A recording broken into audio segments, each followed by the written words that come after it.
meseci i dobio onu profil licencu i spada u red vrhunskih fudbalskih stručnjaka. Žarkovo, Balkan, Mirjevo, očekivala se pobeda Žarkova, ali Balkan je izvanredno čvrsta ekipa, oni su došli u Makiš pred 300 gledalaca uz dobru arbitražu Jovana Šegrta i protutnjali Radojeviću 13. za Žarkovo, a Janković 2 gola u 5. i 15. Sve je bilo gotovo, nećete verovati, u ciglo 15 minuta prvog poluvremena, 75 minuta kasnije igrači jednog i drugog tima imali su priliku da nešto ozbiljnije naprave, a naravno da je Žarkovo uložilo i žalbu na sudske troškove, pa su tako malo i prozvali pomoćnog sudiju Veselinovića, koji je za relaciju Odobrenovca do Žarkova 25 km u jednom pravcu i nazad naplatio čak 1600 dinara. Dakle, eto, i to se dešava na srpskoligaškim fudbalskim terenima, a sada trenutak kada se šumari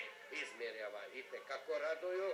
Dakle, oni su došli da se nadigravaju, to je jedna mlada ekipa, poletna, a kada je to tako, onda i rezultati malo osciliraju, međutim, kvalitet je evidentan.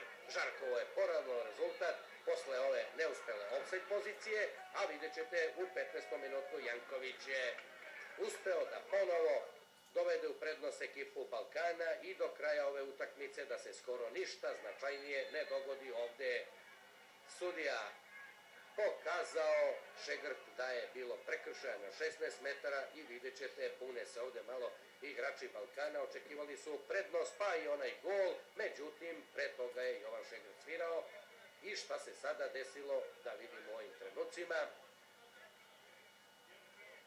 Tu je i pomoćnik, da li je to bilo unutar kaznenog prostora, izgleda da jeste, a i snimak pokazuje da jeste, bilo na 13 ili 14 metara i pokazao je Šegrt na kreč. U svakom slučaju, iz penala šansu da donese pobedu Balkanu imao je Janković i on je na najbolji mogući način to iskoristio. I to je bio konačan rezultat ovoga meča u Žarku pred 300 gledalaca. Žarkovo 1, Balkan Mirjevo 2.